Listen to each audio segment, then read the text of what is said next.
James breathed a little heavily as he kept the bear spinning in place. It had been several minutes since he had stabbed the bear in the hind leg, aggravating the monster. But in the past few seconds, James had noticed that the bear was moving at him not out of anger, but as if it was playing around. The feeling of being toyed with wasn't something that he enjoyed, considering how large of a creature it was.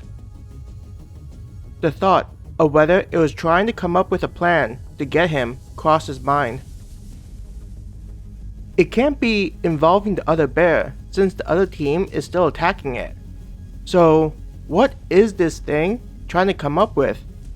James thought to himself.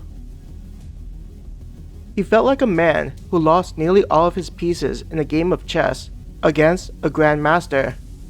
Now, with his puny thinking skills, James was trying to anticipate the next move while feeling like he was playing into his opponent's hands. It was a sensation that gave him chills. At least in a game of chess, the worst thing that could happen is feeling embarrassed for losing so badly. But in his situation, it would mean death. "Come on, you oversized animal. What are you planning for me?" James said to the animal.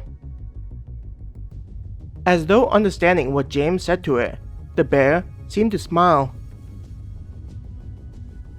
James's stomach felt like it was sinking before he sensed something. Whether it was due to the look the bear made that alerted him. "Watch out!" one of the adventurers in the other team called out. Quickly looking away from the bear he attacked, James felt the blood drain from his face. The other bear had disengaged with the other team, and its gaping mouth was a few feet from swallowing him whole. Whether it was due to reflexes, James jumped towards the open cave, crashing towards him. He quickly kicked off of one of the large teeth, not even considering that he'd slipped. Using the hand that gripped the dagger, James quickly twirled it. Reaching above his head as high as possible, James stabbed the blade. The thought that his weapon would bounce off of the rocky hide didn't even cross his mind.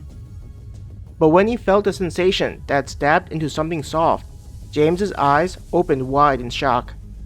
Even more when he felt himself being lifted into the air. There was an angry roar that came out of the throat of the beast, the hot air blasting James's body.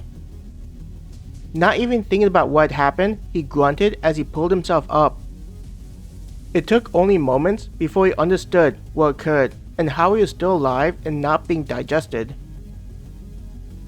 "I stabbed inside the thing's nostril," James said as he looked into a hole several times the size of his fist.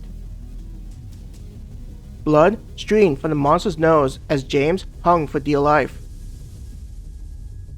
Seeing what the monster was planning, James desperately pulled himself onto the head of the creature. He was seconds from being swiped by one of the monster's paws, the claws whistling by his face. Half tumbling and sliding down the head, James was able to grab one of the larger rocks on the monster's shoulders. Laughing from the sheer fright of the experience, James was able to balance himself as the bear was now attempting to get him off of its back. A part of him felt like if he were to let go, then he'd have to deal with two angry monsters. He looked around, trying to see if there was any way to get out of his current situation.